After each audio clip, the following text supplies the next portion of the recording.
Queridos, quero começar a fazer algumas considerações muito boas sobre aquilo que nós vimos ontem, né?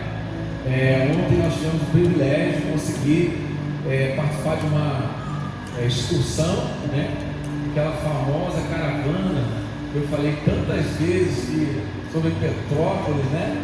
Finalmente nós conseguimos ir e foi muito bom. Quem foi? Levanta a mão, deixa eu ver se tem gente aqui que foi. Foi bom ou não foi? Foi bênção, né? Grandes coisas o Senhor fez por nós. Por isso estamos alegres, né? Não foi só uma questão de diversão, mas foi um grande tempo de aprendizado. E eu fiquei muito feliz que nós fomos premiados, né? Com uma guia turística, né? Profissional que guiou toda a caravana, todo o percurso para o qual fizemos lá. E ela foi trazendo todo o ensino, toda uma explicação histórica, porém bem fundamentada em cima daquela mensagem, né? Começamos falando no início do ano, por causa da palavra sobre o reino inabalável desse ano, uma das mensagens sobre o reino foi esse paralelo da diferença entre o reino e o império. E aí eu compartilhei sobre o motivo da nossa viagem, que começou por causa dessa palavra, e todo o ensino da história da cidade imperial também foi baseado em cima do que foi o sistema imperial, como isso é diferente, na verdade, do sistema de reino, né? da verdade do reino de Deus. E foi muito, muito interessante aqui perto, né? A gente conseguir ter esse desfrute e aprendizado. Então foi um tempo de comunhão, foi um tempo de ensino, e fomos surpreendidos, né, por um momento lá de oração que nós fizemos lá dentro de espaços públicos, né? Foi muito interessante.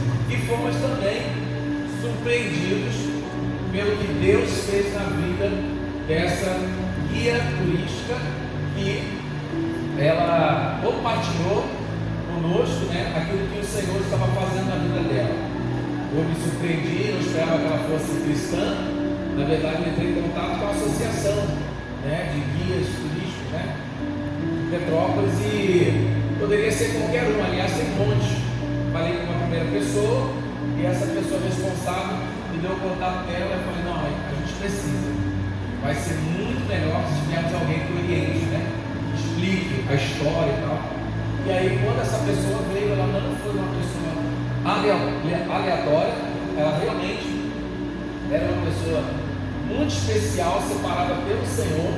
E eu quero, no decorrer dessa mensagem, se Deus assim permitir, contar um pouquinho sobre o que ela compartilhou comigo, seu testemunho pessoal. E ela me autorizou, obviamente, né, compartilhar isso hoje, né? Algumas pessoas ficaram me perguntando, né, conta aí o que ela falou, o que ela falou. Eu falei: não, contar testemunho para a igreja. Porque ela foi muito emocionada, não foi? Ela chorava, não foi? Chorava. E aí as pessoas ficaram assim: gente, a guia turista está chorando, explicando para a gente aqui.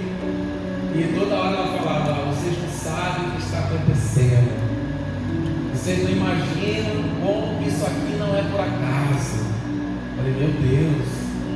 Eu falei: você é crente, né? Mas é muito mais que isso. E aí almoçamos juntos, e mesmo em meio ali a muita celebração, tanta parabéns e outras coisas mais que estavam rolando lá na mão, mas eu consegui ouvir bom testemunho dela e quero compartilhar com você.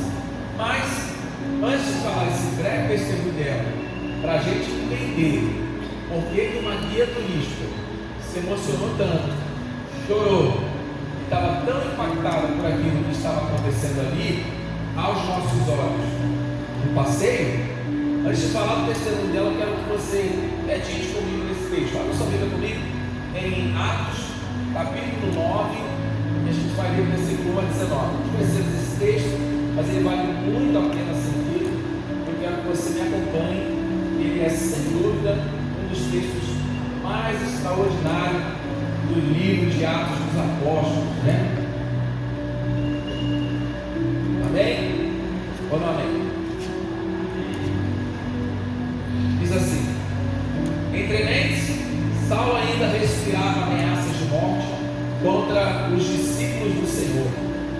dirigindo-se ao sumo sacerdote, pediu-lhe cartas para as sinagogas de Damasco, de maneira que, eventualmente, encontrando ali homens ou mulheres que pertencessem ao caminho, diga comigo, ao caminho, Paulo estivesse autorizado a conduzir essas pessoas para prisões em Jerusalém. Versículo 13. Entretanto, durante sua viagem, quando se aproximava de Damasco, subitamente uma intensa luz vinda do céu resplandeceu ao seu redor. Então ele caiu por terra e ouviu uma voz que lhe afirmava: Saulo, Saulo, ou em outras versões, Saulo, Saulo, ou Paulo, Paulo, que também é certo, por que me persegues? Ao que ele questiona ou inquere, quem és, Senhor? E ele disse: eu sou Jesus, a quem tu persegues. Olha que palavra, né?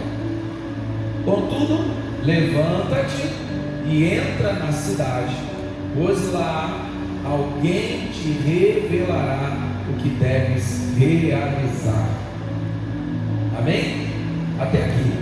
Esse texto para nós ele vai falar sobre o grande momento em que o apóstolo Paulo, um dos maiores apóstolos, né, segundo as histórias bíblicas, um dos maiores apóstolos de todos os tempos, ele é alcançado pelo Senhor Jesus no momento em que ele estava indo para uma cidade chamada Damasco para perseguir outros cristãos.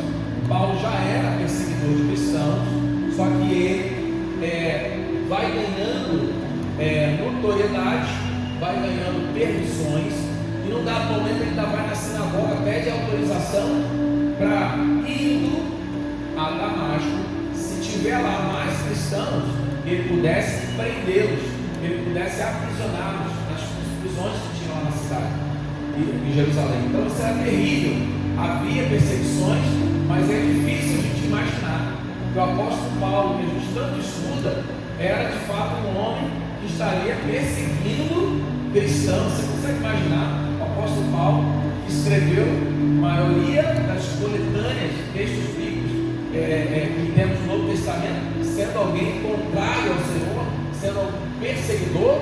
Não dá para imaginar, não é verdade? Eu creio que é exatamente essa intervenção do Senhor que aparece no meio do caminho para Saulo, que estava indo para Damasco, numa direção completamente da que Deus tinha para ele, que fala das nossas vidas quando também somos alcançados pelo Senhor. Quantos de nós estávamos indo também, né, irmão? No nosso caminho da vida, e o Senhor nos alcançou de forma extraordinária. Eu gosto dessa frase: Saulo, Saulo, por que me persegues? Porque o Senhor Jesus não aparece para dizer para Paulo, dizendo: Paulo, Paulo, por que você está perseguindo o meu povo? Ele está dizendo: por que você está perseguindo a mim? Ele está dizendo: Paulo, Paulo, por que você está fazendo isso com os meus? Não, ele está dizendo: por que você está fazendo isso comigo?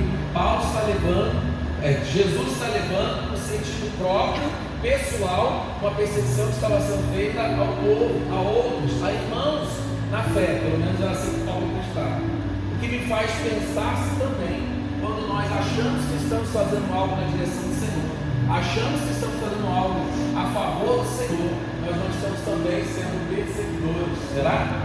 Eu creio que aquele encontro mudou a história de Paulo. O perseguidor seria transformado em pregador. Aquele que estava indo para prender discípulos passaria a anunciar Jesus anos mais tarde. Aquele que pensava em conhecer a Deus, achava que conhecia o Senhor, viria descobrir que ainda precisava conhecer Cristo. Ou seja, Paulo já achava que era crente. Sou crente, eu sigo do meu jeito, eu sirvo do meu jeito, eu adoro do meu jeito, eu obedeço a lei do meu jeito, e eu sou seguidor de Cristo, sim, eu conheço Deus e tal, mas essa forma como ele achava que deveria fazer, o próprio Jesus aparece para dizer: não, você fazer do seu jeito não é me ajudar, não é me seguir, é me perseguir, não é gerar vida, é gerar morte, não é se aproximar de mim, é se afastar de mim. Porque não é sobre você fazer o que você pensa, Paulo. É sobre você fazer o que eu estou direcionando. É sobre você seguir seu caminho, Paulo? Não. É sobre você seguir os meus caminhos. E eu creio que isso é o Evangelho, irmão. Jesus nos encontra onde estamos, mas não nos deixa como estávamos. Jesus nos acha nos lugares mais incríveis, já viu? Jesus nos alcança nos lugares mais inéditos. Não existe nenhum lugar, meu irmão, onde o Senhor não possa alcançar. Mas o interessante é que o Senhor nos alcança e nos transforma. E é sobre essa transformação que eu quero falar aqui nessa noite, para que você entenda que o Evangelho, o reino, que a gente está estudando, que a gente está meditando, que a gente está falando, não é um Evangelho de conscientização, não é um Evangelho de adesão, não é um Evangelho de participação. O verdadeiro Evangelho do reino é um Evangelho de transformação. Não adianta nós termos só uma mudança de pensamento, não adianta só termos uma mudança de hábito, nós precisamos de um novo coração. A Bíblia é recheada de pessoas que tiveram um encontro com Jesus, mas aquele encontro não é aquele arrepio, não é aquela alegria passageira, não é aquela satisfação, não é aquele prazer momentâneo.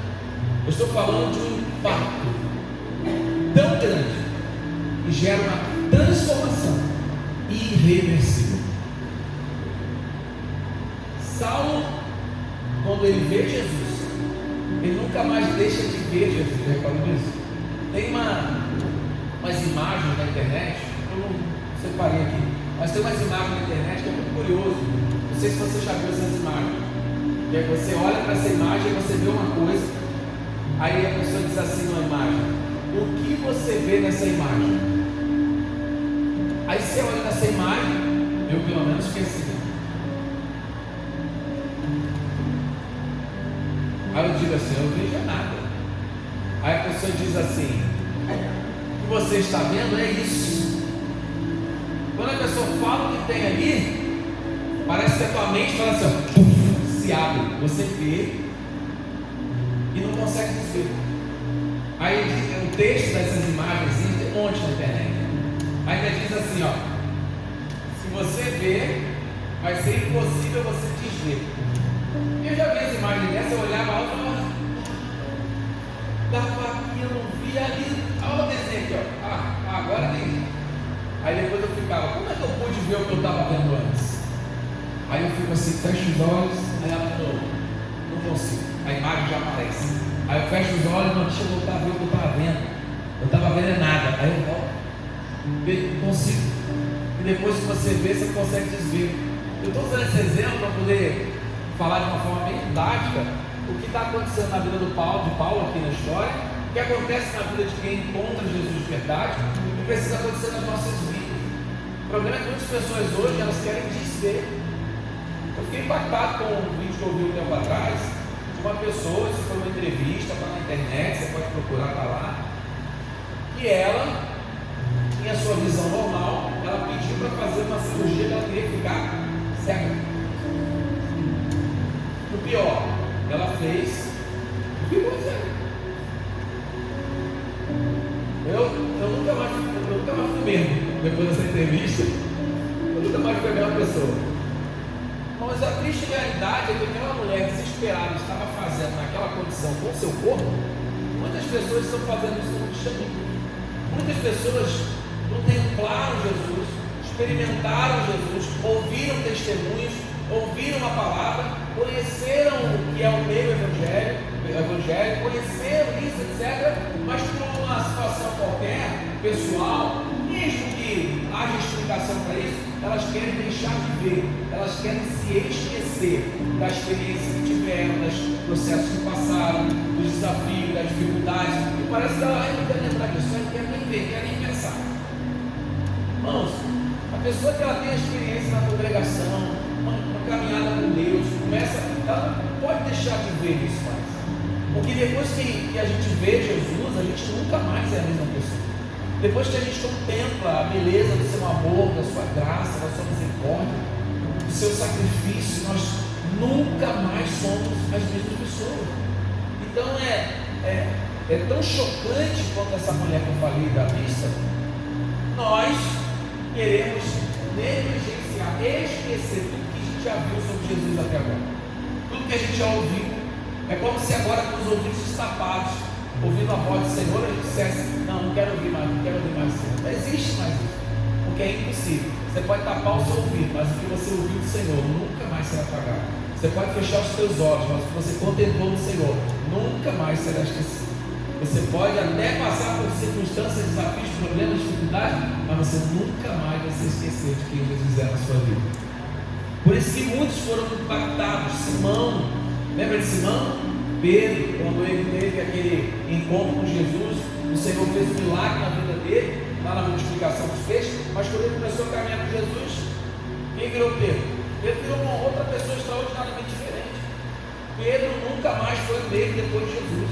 Zaqueu, Jesus entra na casa de Zaqueu, Zaqueu também nunca mais foi a mesma pessoa. Era uma pessoa que cobrava indevidamente, que explorava outras pessoas, cruel, difícil. Jesus entra na casa desse homem, nunca mais ele é a mesma pessoa. Meu irmão, eu não duvido da transformação que Jesus faz na vida de alguém, mas o triste é que às vezes as pessoas acham que já teve esse encontro com Jesus, mas ainda não teve. Você saber que Jesus existe, mas não ter encontro com Ele no meio do caminho, pode significar que você sabe sobre Jesus, mas não conhece Ele. Pode significar que você acha que é seguidor, mas você é perseguidor. Pode significar que você acha que está tudo bem, só que não. Lembra de Maria Madalena? Meu Deus, como Maria Madalena foi transformada. E Mateus também era um cobrador de impostos. Olha como é que Mateus tem um encontro com Jesus, é transformado, se torna discípulo, depois se torna apóstolo.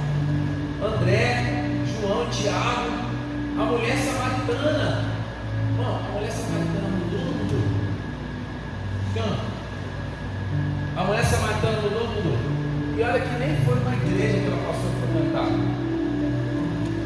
Foi só Jesus que ela viu, com quem ela passou a falar e de quem ela passou a pregar. A pregação da mulher samaritana é logo no começo da sua conversão. Ela disse: vejam, eu conheci um homem que fala de tudo que eu tenho vivido. Qual é a primeira pregação dela? Diga comigo: testemunho. Ela está dando testemunho daquilo que Jesus fez na vida dela. Por isso que uma das marcas de quem é alcançado pelo Senhor para voltar no caminho errado que está vivendo, a primeira marca é a marca do testemunho. Se você ainda não tem um grande testemunho com o Senhor, talvez seja faltando você ter uma revelação de quem Ele é de verdade. O endemoniado de Gadara, lembra?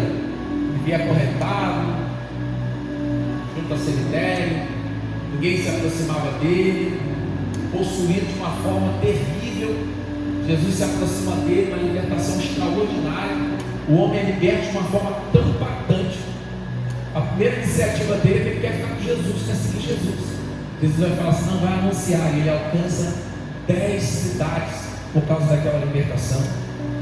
Jacó, nós conhecemos, né? Luta com o Senhor, é transformado, o nome dele passa inclusive a ser Israel, se torna patriarca de 12 filhos que se transformam nas 12 tribos de Israel, essa nação que o Senhor escolhe para si. Olha quanta coisa acontece por causa de um homem que teve um encontro com Deus. Moisés também, foi ou não foi? Lá no deserto, ele tem o momento da visão da sarça, é alcançado, é enviado, o Senhor trabalha ele, prepara ele, envia ele para a libertação do povo. E o que não dizer de Davi, que era aquele menino, jovem, um homem segundo o coração do Senhor, e o Senhor trabalha para que ele pudesse se tornar um dos maiores reis que já esteve no Antigo Testamento, trazendo a vontade do Senhor para aquele governo, para aquele reino. Ruth também, uma história fantástica, uma mulher estrangeira, se torna parte dessa linhagem de Davi e de Cristo na genealogia. Meu irmão, Poderia citar vários outros nomes aqui, mas o que eu quero destacar é a grande transformação que acontece na casa, na família, na vida, no coração de uma pessoa que escolhe viver uma vida nova no Senhor. Não é uma mudança de rotina, é uma mudança de vida, é um novo nascimento. 2 Coríntios 5,17 diz assim que se alguém está em Cristo, nova criatura é. As coisas velhas já se passaram, esse tudo se fez novo, esse tudo se faz novo. E assim é com o nosso novo nascimento. Isso, meu irmão, não é simplesmente melhorar. O Evangelho não é sobre fazer um upgrade, não é sobre fazer uma melhoria na nossa vida, não é sobre dar um ajuste. Cara, eu preciso ir para a igreja, preciso conhecer Jesus, porque a vida da fulana melhorou, o casamento da ciclana melhorou. Porque olha só, o filho e o pai ali, os vizinhos se acertaram, melhorou, que agora estão indo para a igreja, não é? Eu preciso ir para a igreja também, irmão. O Evangelho traz toda uma transformação, não é só sobre um ajuste, não é só sobre uma melhoria, é sobre um novo nascimento. Diga comigo, novo nascimento. Diga, nova vida. Desde que eu li, chama de nova criatura. Isso significa, irmão, sabe o quê? São novos olhos para você enxergar a vida. Uma pessoa que nasce de novo, ela não vê a vida da mesma forma. Uma pessoa que contempla o Senhor, ela não vê o mundo do mesmo jeito. Uma pessoa que tem um encontro com Jesus, ela não vai ficar olhando com um olhar de maldade, com um olhar de malignidade. Tudo que vê defeito, tudo que vê está ruim, tudo que vê está estragado, tudo que vê não presta. Essa pessoa precisa de um encontro com Jesus.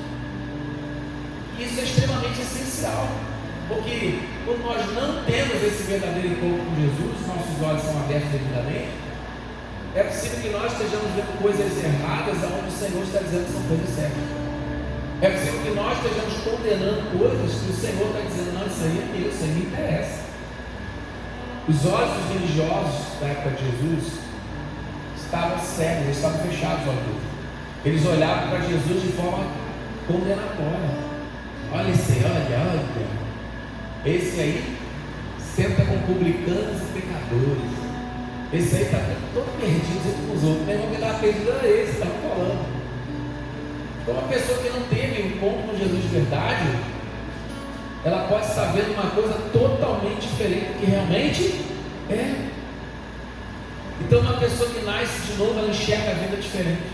Uma pessoa que não tem Jesus, meu irmão, não importa o que ela ganha, não importa se ela tem mais dinheiro, não importa se ela tem mais propriedades, não importa se ela tem mais aplausos, nunca é suficiente, porque ela sempre olha para aquilo que está faltando, para aquilo que está doendo, para aquilo que está errado e etc. A pessoa que tem encontro com Jesus, ela também tem um coração novo para amar. E quando nós não temos Cristo, o nosso coração, ele é um coração parcial. Ele é um coração que depende muito de que a outra pessoa corresponda. Mas Jesus mostra que o verdadeiro amor, ele não depende de outro amor para subsistir, para se revelar. Jesus não veio porque nós o amávamos. Jesus veio porque nós precisávamos do seu amor e sempre precisamos do seu amor. O amor de Cristo não depende de um amor de volta para se manifestar. Pelo contrário, enquanto outros o feriam, ele dizia: Pai, perdoa, vocês não sabem o que fazem. Então esse novo nascimento é um novo coração. Se você vive novos costumes, mas não tem um novo coração, você vira um religioso. Se você tem um novo coração, mas não entender os novos costumes, você é um novo convertido. Vai aprendendo uma coisa é outra, o Senhor mesmo vai ensinando. Quando você é um novo convertido, quando você é uma nova criatura, quando você nasce de novo, quando você tem um encontro com Jesus, você também tem novos valores.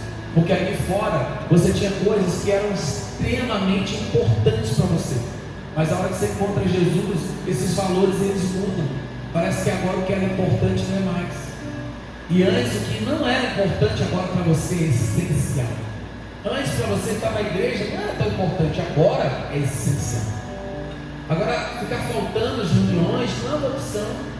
É uma falta grave. Por quê? Porque no teu coração você tem um novo coração. A tua prioridade, a tua primazia, a tua paixão, a tua busca é pela presença, é pela comunhão, é pelo ensino, é pelo partir do pão, é pelas orações, é pela manifestação de quem Jesus é. E você fica esperando para ver de novo, para ouvir de novo, para cantar de novo, para dançar de novo, para estar em reunião de novo, para ouvir mais da palavra, porque você quer cada vez mais. Esse é o novo coração, esse é o novo nascimento. O novo nascimento também vai alinhar novas prioridades. Quando Paulo tem esse encontro com Jesus, a prioridade de Paulo quando ia para Damasco era prender cristãos. Depois que Paulo tem encontro com Jesus, a prioridade de Paulo era libertar cristãos.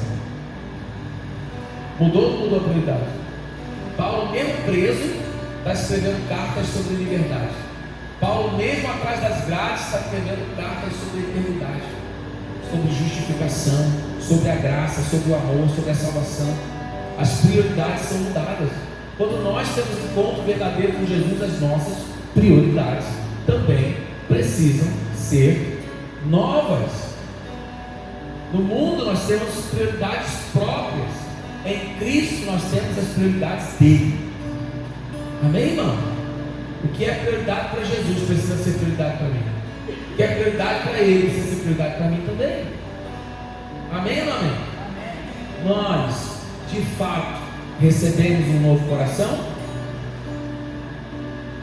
Um novo coração também traz uma nova esperança. O novo nascimento fala de uma nova esperança. Esperançar é você permanecer na espera com esta expectativa daquilo que foi prometido, irmão. Esperança é sobre essa expectativa na promessa, e você permanece naquilo que foi prometido. Um novo coração, ele sabe aonde está depositada a sua esperança, e a nossa esperança é o Senhor. A nossa esperança, meu irmão, não está na próxima recompensa que o Senhor pode me dar. A nossa esperança não está nas vantagens que o Evangelho pode trazer, mas a minha esperança está no Senhor. Ele é suficiente. Eu preciso dele e nada mais. É ele e nada mais. É dele e nada mais. É ele e ninguém mais. Um novo coração, novo nascimento, vai trazer um novo propósito. Porque antes no mundo, nosso propósito era um: eu vou fazer isso, eu vou fazer aquilo, eu vou prosperar, vou montar um negócio, eu vou passar para o concurso público, eu vou casar, eu vou fazer e tal, e vou ser uma pessoa feliz, né? Quem nunca pensou assim?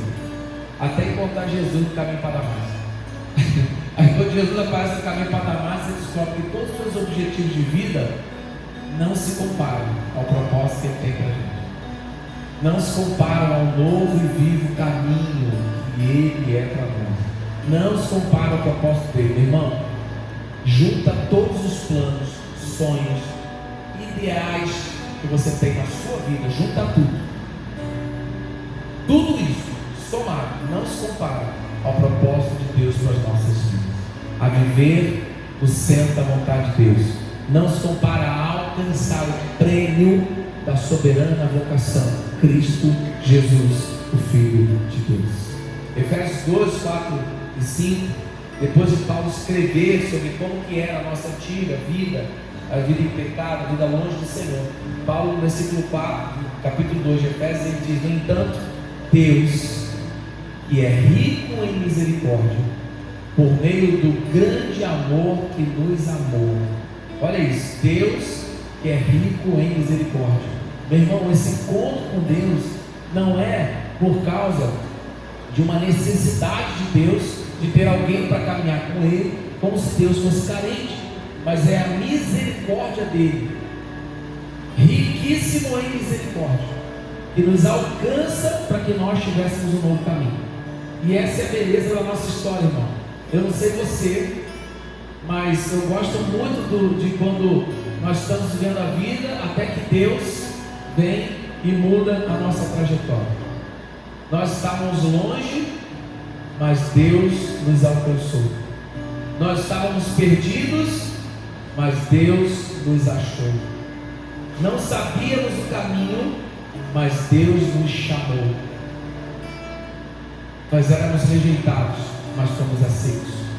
Nós estávamos perdidos, mas fomos achados. Nós não éramos amados até conhecer a presença dele. Irmão, quem já teve esse mais Deus? Quem já teve essa experiência de estar longe, mas Deus achou, chamou para perto? Não conheceu o Senhor, mas Deus se revelou. Nós todos fomos alcançados por isso. Nós todos fomos alcançados no caminho para Damasco, de alguma forma. Não, apóstolo, eu não estava fazendo nada de que Paulo estava fazendo, não. Eu estava só vivendo a minha vida lá, de boa, normal. Até que, me converti e tal. Querido, o encontro com Jesus mostra que a antiga vida que nós vivíamos era muito pior do que neutro, como achamos que vivíamos.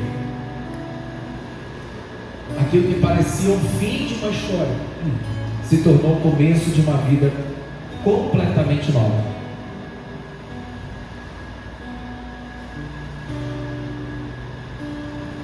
Que vida nova é essa? Essa vida nova, querido, que a gente precisa viver, ela é uma vida nova que se renova de novo, todos os dias. De maneira que, assim como distante do Senhor não existe neutralidade, eu creio, também uma vida nova no Senhor não existe acomodação. Não faz sentido nós andarmos em novidade de vida, como diz a palavra, e anos se passam, meses se passam, dias se passam, e nós estamos no mesmo lugar, vivendo a mesma experiência, no mesmo nível de revelação, de conhecimento, da graça, do amor, da misericórdia, do chamado. Meu irmão, se você teve um encontro com Deus, se você ouviu o chamado do Senhor, você precisa viver em progressão, em desenvolvimento. Se você antes estava com as águas pelos arteios, agora tem que ser pelos joelhos. Se antes você já caminhava com água nos joelhos, agora tem que ser pelos lombos. Se antes era pelos lombos, agora não pode mais dar para caminhar se não for a nado. Caminhada com Cristo é um desenvolvimento. Não é sobre você ser parado para ser acomodado, é sobre você ser parado para ser mudado. E essa mudança te levar para um novo caminho. Você vai prosseguir, você vai avançar, conhecer e prosseguir e conhecer ao Senhor. Essa é a palavra. Conheçamos e prossigamos em conhecer ao Senhor. Profeta Oséias. Então nós não podemos nos satisfazer com o que nós já vivemos até aqui, amém, irmão? Não podemos nos satisfazer com o que ouvimos até aqui, experimentamos até aqui. Deixa eu dizer uma coisa, querido: tem mais de Deus para você e para mim, tem mais de Deus para a sua igreja na terra nesses dias, tem mais de Deus para a sua casa, para a sua família, para todos nós. Não falta mais de Deus, mas talvez falte mais busca de nós. Talvez falte mais busca.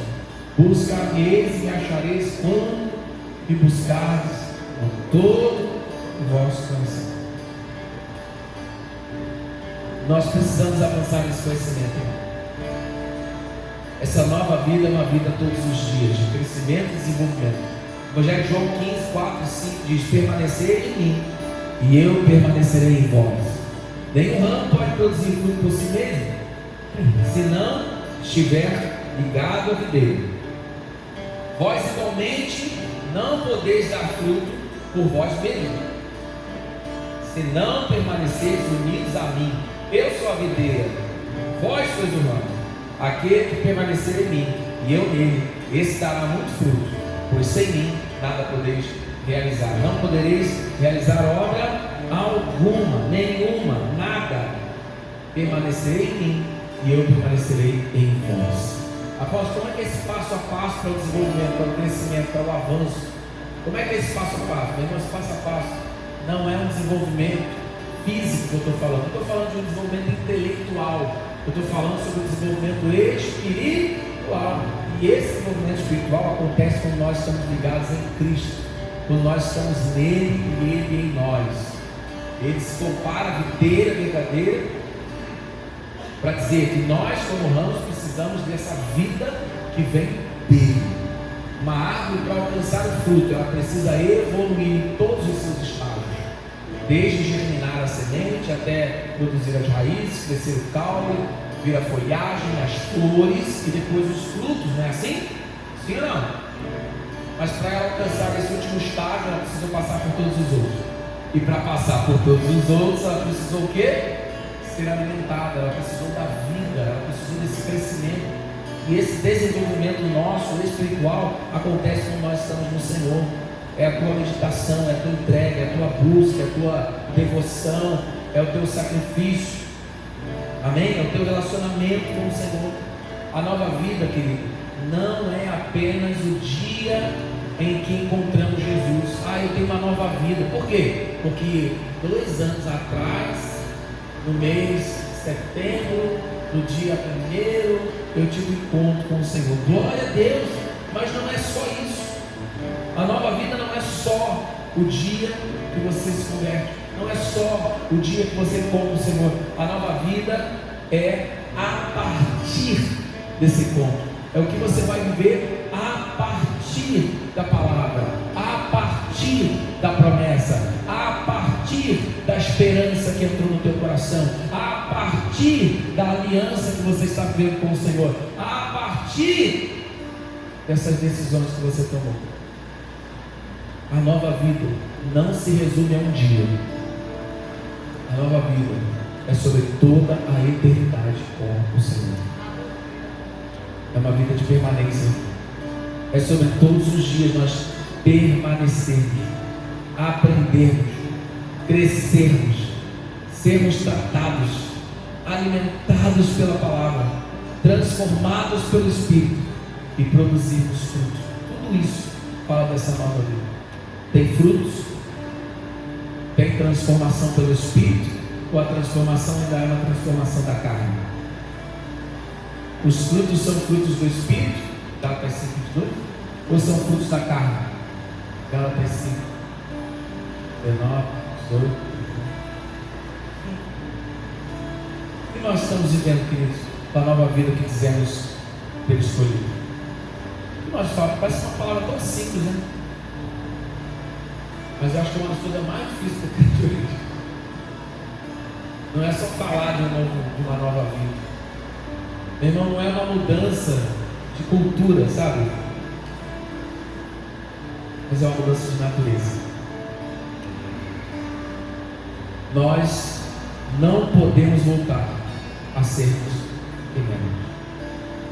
Desver, aqui que eu estou brincando com a questão da imagem, é sobre nós não podermos voltar mais. Não faz sentido você estar vivendo uma nova vida e continuar apaixonado pelo velho mundo. Não faz sentido você estar dentro da igreja e apaixonado pelo pecado. Eu não estou dizendo que a tentação não existe. Eu não estou dizendo que a fraqueza não acontece. Eu estou dizendo aonde está o teu coração. Não faz sentido você estar num novo lugar, limpo, purificado, mas apaixonado pelo lugar imundo, antigo. Não faz sentido o Senhor estar fazendo um monte de manifestação de milagre na nossa frente e nós ainda estamos reclamando da vida antiga. Poxa, lá eu era aplaudido. Poxa, no outro lugar onde eu estava era melhor. É porque lá as pessoas abraçavam. É porque não sei aonde me tratavam bem. É porque o outro emprego, isso, aquilo. É porque naquele outro lugar, isso, aquilo, outro. Meu irmão, a nossa vida é discípulo. Se o Senhor está mudando, transformando, trabalhando, seja um tempo mais doloroso, seja um tempo mais alegre, tudo é glorioso, tudo é poderoso e tudo é para engrandecer o nome do Senhor e vale a pena. Eu preciso entender que aquilo que é do Senhor para mim, para você, para nós, é infinitamente melhor do que aquilo que eu posso planejar, do que aquilo que eu posso pensar, querido. Nós precisamos da nova vida do Senhor e precisamos abandonar de vez o tempo do cativeiro, o tempo das correntes, o tempo do pecado, o tempo do Egito. Se Jesus te libertou, você teve encontro com o Senhor, não volte para o Egito, não volte ao passado. Nós precisamos continuar avançando em Cristo. E aqui eu aproveito para falar sobre esse nosso aniversário que comemoraremos agora, dia 29 e 30 de agosto, em relação aos 4 anos da nossa comunidade, o Senhor nos deu nome, identidade, propósito, vida, missão.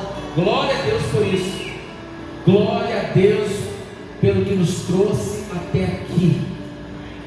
Mas nós queremos mais de Deus, mais de Deus, mais de Deus. A nossa celebração não é só gratidão, a nossa celebração é um clamor. Mais de Deus, mais de Deus.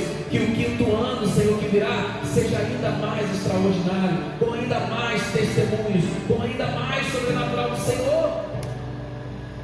Amém, irmão? Uma geração insatisfeita pela presença do Senhor apressa a vinda do noivo. Uma geração acomodada com o que ela vive hoje atrasa a vida do noivo. Não responda, você está apressando ou você está atrasando a vida do noivo? Que privilégio, querido, é poder acordar todos os dias sabendo que Deus ainda está trabalhando em nós. Que privilégio é você e eu acordarmos pela manhã e contemplarmos que é mais um dia de amadurecimento, é mais um dia de milagre, é mais um dia de proteção, é mais um dia de bondade, é mais um dia que estamos experimentando o que não merecíamos. Ou seja, às vezes a gente até para de fazer algo, às vezes a gente até para de trabalhar, mas o Senhor não para de trabalhar dentro de nós. A nova vida é uma progressão de Deus dentro de nós, e que nós precisamos viver em busca ao Senhor. Que Jesus começou em nós tem um destino, querido. Filipenses 3, 12 a 14 diz assim: não que eu já tenha alcançado tudo isso, ou seja, ser perfeito, entretanto vou caminhando, buscando alcançar aquilo para que também fui alcançado por Cristo. Irmãos, não penso que eu mesmo já o tenha conquistado, mas tomo a seguinte atitude: deixando as coisas que para trás ficam e avançando para as que estão adiante de mim, apresso-me, diga comigo, apresso-me em direção ao alvo, a fim de ganhar o quê? Um salário, uma casa, um carro, uma recompensa aqui, um favor, um milagre. Eu me apresso em direção ao alvo porque eu preciso de um milagre, é isso? Não, eu me apresso em direção ao alvo a fim de ganhar o prêmio. O prêmio não é um milagre, o prêmio não é um pagamento, o prêmio não é uma empresa, o prêmio não é uma casa, o prêmio não é um cargo, o prêmio não é um emprego, o prêmio é Cristo, o Filho de Deus, Cristo, o Filho do Deus vivo. Só Ele é suficiente para nós, de maneira que nada mais que Ele pode nos satisfazer.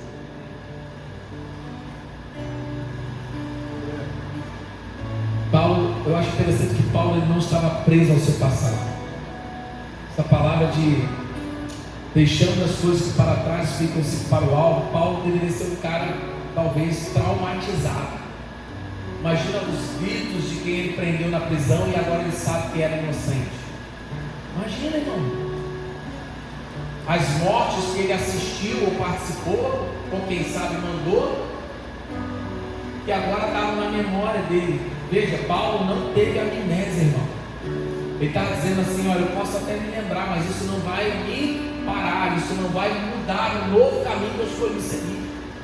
E essas lembranças do passado, o que eu acho interessante, não é só sobre as coisas ruins, mas era também sobre as coisas boas.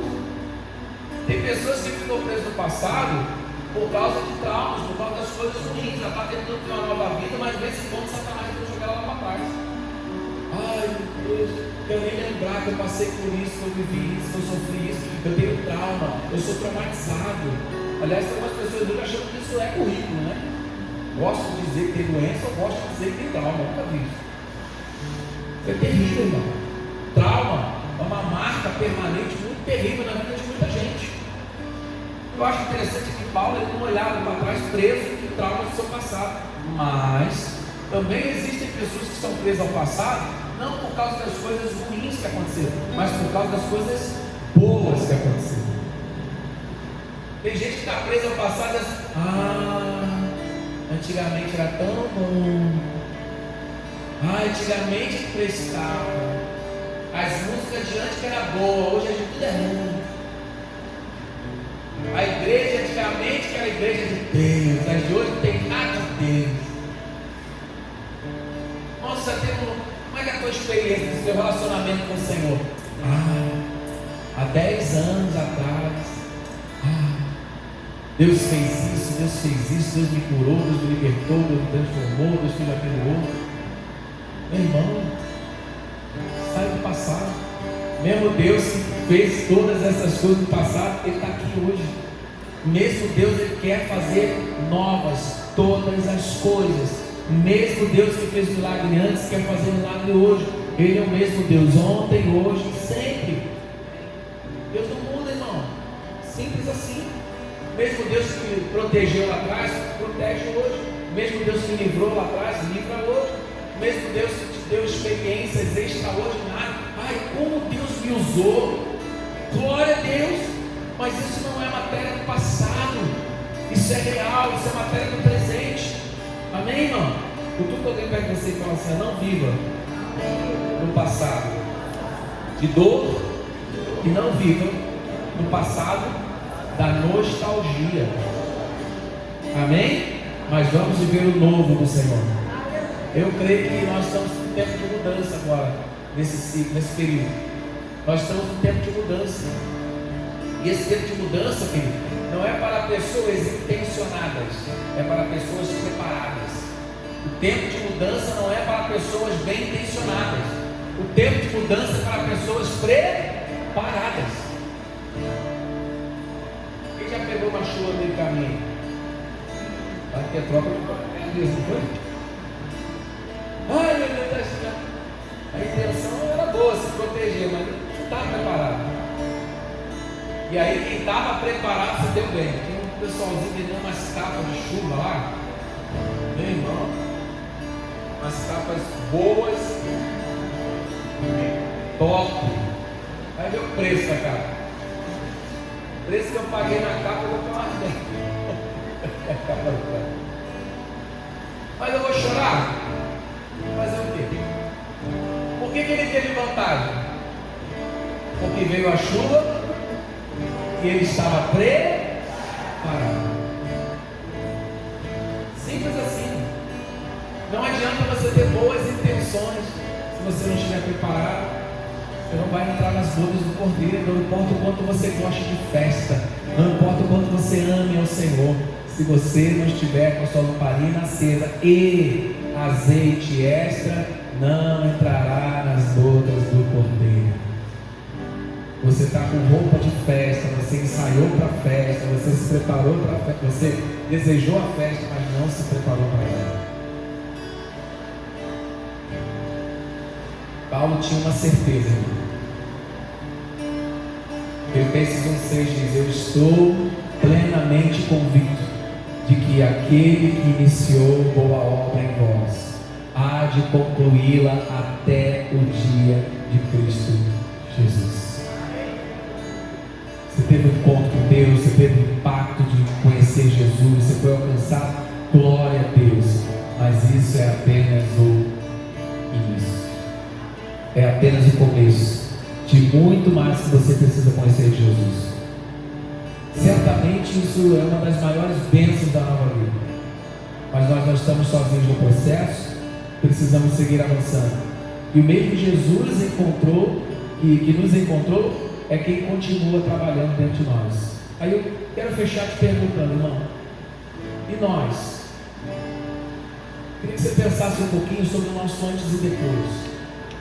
Quem você era antes de Jesus? Quem você se torna hoje, depois de Jesus? Aonde você estaria hoje se não fosse Jesus? Aonde você estava antes e onde você está hoje? O que Jesus já mudou na sua vida? Jesus já mudou alguma coisa na sua vida? O que Jesus já restaurou na tua vida? Quantas coisas você hoje consegue enxergar de maneira diferente?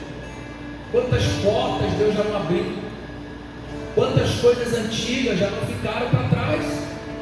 Quem nunca, passou por uma situação na vida e fala: meu Deus, parece que isso não acaba.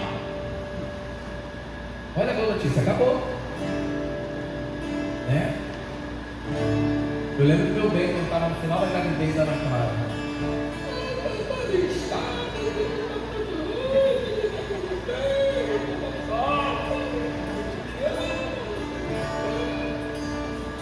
Não importa quando eu dissesse que eu amava essa mulher, nada era suficiente. Por fim eu parei de insistir para você falar: Jesus te amo. Eu estava tentando converter ela, pegar Jesus para ela, sei lá, não tá? Quem ama nem sabe, né? Desespero batendo. E uma das coisas que ela falou, que eu me lembrei agora, por isso que eu falei disso, é que ela disse assim: parece que isso não acaba. Eu amo minha filha, eu quero acabar com o começa logo. Quem já teve grávida aí? Maio. Segundo filho principalmente, né? Primeiro filho ainda fica toda aquela novidade, né? Já vai nascer. Segundo, parece que o tempo não passa. Mas já passou. Às vezes eu lembro dessas coisas e fico assim: caramba. Aí olha para Ana Clara e naquela papai, dá dinheiro. João Pedro, eu quero namorar, conheci uma menina, vou apresentar, não sei o quê. Calma aí, rapaz, calma aí. Eu estou pensando ainda na gravidez, estou pensando ainda nas. Você come a madeira e tal, e o cara está com 18 anos já. Irmão, olha quanta coisa Deus já nos fez passar. Diz aí. Será que não tem um pouco de gratidão no teu coração? Quantos livramentos Deus já te deu? Quantos choros você já teve? Você está aqui, irmão. Uma pessoa que não tem gratidão, ela é péssima de memória, irmão. Você tem boa memória? Então seja grato ao Senhor. Enfermidades, dores, sofrimentos, provações, aflições, acidentes. Esse dia eu estava vendo as fotos no meu telefone lá. Ai, meu Deus, quanta foto, tem que apagar as coisas aqui, rapaz. Estava passando, um monte de foto tudo, né? Foto de um monte de coisa. Aí eu achei as fotos lá que eu tirei lá na coisa federal naquela época. A gente chorou, meu Deus, e agora? Eu ia comprar pão na padaria, a Mila me liga, entendi nada, o que foi? Eu tinha sofrido um acidente, eu peguei o carro correndo, vamos lá agora, sabe onde é? Vamos lá, vamos tentar achar. Não, vamos atrás. Aí chegando lá, nosso fogo, não podia chegar perto, no hospital, não sei nem qual era o hospital, podia chegar, um monte de traumatizados, um pior que o outro chegando também, uma van tinha batido, não tinha uma van lá que tinha batido também, e a gente com medo, clamando ao Senhor por causa de uma lesão na cervical, olha isso, e o medo nosso era um só, né? A consequência. E a Mila ali forte, ajudando, mulher de oração,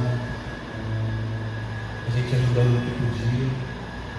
E aí o cara tá aí, ó. Eu lembro do dia, Mila, que o Léo virou pra mim pela primeira vez e falou assim: pode.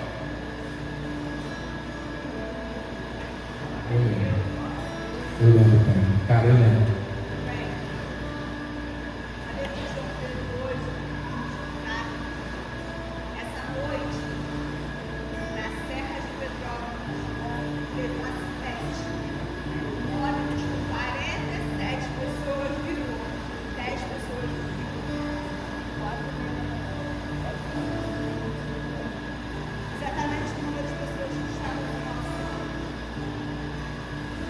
Meu Deus.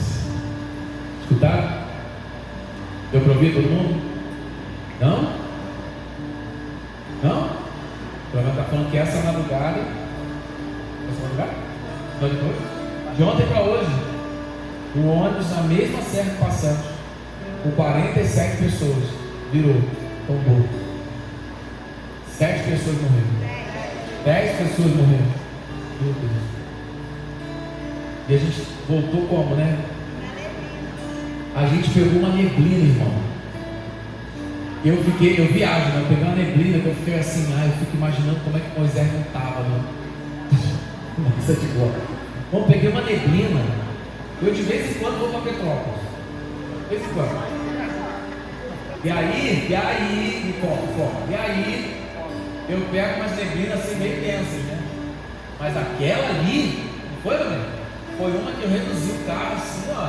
Foquei na faixa da pista, assim, sabe? E a gente foi em segurança, voltou em segurança, desfrutamos em segurança. Sabe o que eu fiquei pensando naquele? Sabe o que eu fiquei pensando na chuvinha que caiu lá? A hora que a gente ia de um lugar para outro, a gente dava umas corridinhas. Foi ou não foi? Aí corre. Irmão, ninguém caiu, ninguém escorregou, nem na entrada do ônibus, nem na escada, nem na descida, nem na barreira, nem no gramado, nem na rua, nem na pedra, nem na calçada, nem na cadeira, lugar nenhum, irmão. Não teve nada. Deus guardou tudo, cuidou de tudo, me abençoou extraordinariamente. Eu estou falando só de ontem. Sabe o que eu me lembro? 1000 cairão ao teu lado, 10.000 à tua direita, mas tu não serás atingido. E eu, Senhor, sou teu Deus, querido. E aí eu quero fechar essa mensagem falando com os testemunhos dessa irmã. A gente escolheu lá uma guia turística. Não deu para a gente conversar tanto quanto eu gostaria, né? Eu gosto quando eu ouço testemunho, é aí que eu pergunto tudo, né? Mas ela estava contando que ela passou uma boa parte da vida dela. Ela tem 47 anos, Fernanda é o nome dela, e ela passou uma boa parte da vida dela vivendo em outras religiões.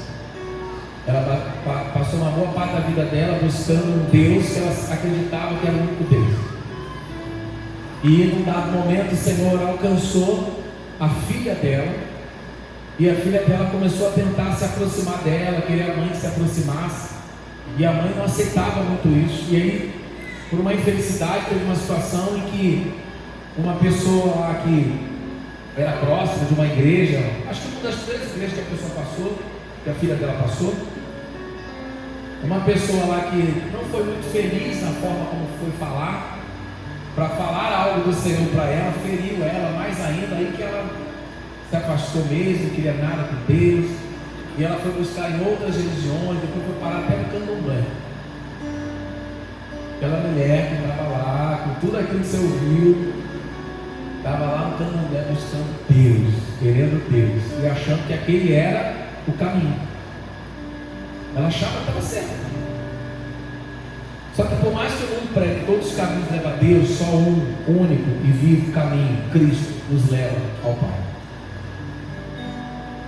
E aí ela, num dado momento, longe, perdida, viveu vários processos. E no meio desses processos que ela estava vivendo, ela também foi uma perseguidora do Senhor. Achando que estava fazendo certo, mas ela foi uma perseguidora. Ela não contou muitos detalhes, mas eu imagino que ela não deve ter feito muito crente, né? O que me chama a atenção é que Deus usa a filha dela. A filha dela vai parar num encontro, esses encontros com Deus que acontecem. E no final do trabalho lá desse encontro, eles pedem para poder você chamar um familiar para ir receber um presente que a pessoa vai dar depois de vir do retiro e tal. Aí foi feito esse trabalho e ela falou: mãe, eu quero chamar a senhora só para receber, a senhora não vai? Ela falou assim, né? Eu vou. E aí a mãe foi, e naquilo ali a obra do Espírito Santo foi uma obra sobre perdão. E aí na hora que ela estava falando várias coisas ali com o Senhor, né, com Deus, assim, na mente dela, Deus foi usando pessoas para vir, abraçar, falar. O próprio pastor foi lá, sabe qual aconteceu no outro domingo aqui? Que eu falava assim, eu falei, fiz isso, eu falou exatamente a mesma coisa. Deus pegou e usou o nome de Deus, foi lá, abraçou, falou, tudo exatamente como ela precisava. E aí ela falou assim, pastor, o senhor não sabe, mas agora, por que eu estou aqui emocionada com esse encontro de uma igreja que eu estou guiando? Porque o Senhor está me falando que Ele vai de alguma forma usar isso aqui no meu trabalho. Eu sou convertido e tenho só 4 meses de crente. 4 meses que eu aceitei Jesus. E meu Deus, irresponsabilidade para Filadélfia, vai lá para não sei onde. E aí eu estou muito impactada porque esses irmãos aqui, sabe, não vieram assim para se divertir. Eu gostei porque vocês têm fonte de conhecimento. Vocês vieram para conhecer a história da cidade, mas porque vocês querem saber sobre o reino de Deus, não é isso? Aí eu, aí chorava, fazia assim, como é bom. E aí era num momento de ajuntamento ali nosso, que a gente se reuniu rapidamente dentro do Palácio Napoleão lá. Não pode muito essas coisas, né? Hoje em dia está complicado. A gente se juntou ali rápido e ela ainda pegou uma lembrancinha para dar para a gente. A lembrancinha que ela escolheu, pelo que eu não trouxe, mas é um papel como se fosse um papiro, né? Ela é historiadora, claro. E ali vem uma mensagem falando sobre o reino de Deus, dizendo que nós podemos encontrar na cidade coroas, pedras preciosas, palácios, tesouros, mas tudo passa, só o reino é eterno. Meu irmão, ouvir isso de um novo convertido foi sensacional. E aí nós abraçamos, cada um disse uma palavra para ela, e eu entendo que essa palavra do Senhor para nós não é só sobre a Fernanda, mas é sobre as Fernandas. Não é só sobre um ou dois, não é só sobre um ou dois, mas é sobre o propósito do Senhor, que é infinitamente maior, do que tudo que pedimos e pensamos, né? Aí nós distribuímos a melancia para todo mundo, uns 50, né? Tinha lá mais ou menos. Olha o papinho que ela distribuiu aqui. Gentileza, né? Que sensibilidade, gente. Foi muito especial. Esse carinho, ela não tinha obrigação nenhuma, era só contar a história da cidade, né? Deixa eu ver.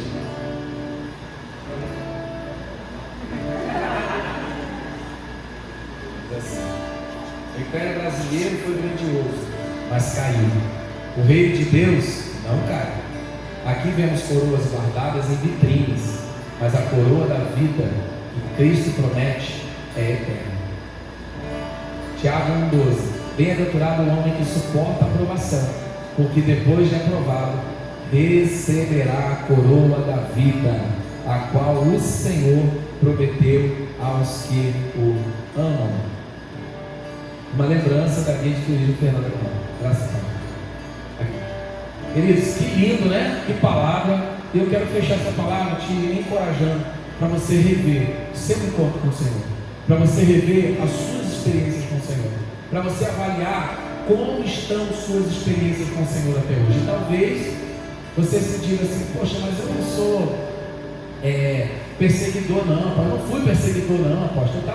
Eu só estava vivendo a minha vida. Eu estava lá no mundano, e eu conheci Jesus e está tudo certo. Irmão, não existe neutralidade. Quem com o Senhor não ajunta, espalha. E não quando estamos longe, a Bíblia diz, quando estamos longe do Senhor, nós somos inimigos de Deus. E é por isso mesmo que Cristo veio, para que nós pudéssemos ser realiançados com Ele. Amém? Vamos ficar de pé?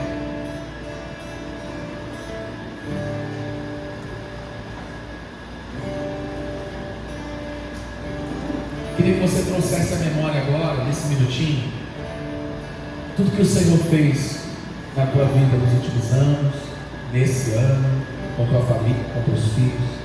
Teu momento de dor e desespero que o Senhor te alcançou. Teu momento de luta que você achou que não ia passar, mas passou. Você pode dar um graças a Deus aí, irmão?